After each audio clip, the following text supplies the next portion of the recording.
একসময় তুমি টের পাবে তোমার আসলে কাউকেই দরকার নেই, কাউকে না।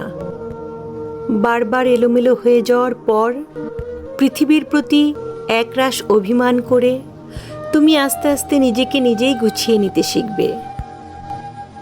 মানুষকে নিয়ে প্রচণ্ড আশা করে সেখান থেকে পাওয়া হতাশাগুলো থেকে তুমি একাই বাঁচতে শিখবে। আজ হোক কাল হোক তুমি শিখবেই। বারবার হোঁচট খেয়ে পড়ে যাবার পরে একদিন তুমি টের পাবে তুমি কারো হাত ধরে ওঠার জন্য অপেক্ষা না করে নিজে নিজেই উঠতে চেষ্টা করছো। তুমি টের পাবে তুমি আর আগের মতো নেই।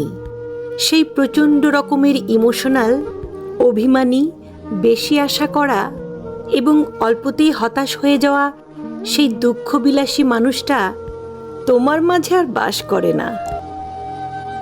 কষ্টগুলো, হতাশাগুলো তোমাকে বদলে দেবে। বোকাশোকা ধরনের সেই তুমিটা একদিন ড্যাম কেয়ার ধরনের স্মার্ট তুমি হয়ে যাবে। সেদিন তোমাকে প্রতিনিয়ত কষ্ট করে দেয়া, হতাশ করে দেয়া কিংবা ধাক্কা দিয়ে ফেলে দেওয়া মানুষগুলো ভীষণ চমকে যাবে। কেউ কেউ ফিরে আসতে চাইবে তোমার কাছে। তুমি সেদিন মুচকি হেসে নিজের জীবন সাজাতে ব্যস্ত হয়ে যাবে। এই ব্যস্ততা তোমার একারই, অন্য কাউকে এই ব্যস্ততার ভাগ দেয়া যাবে না। একদম দেয়া যাবে না।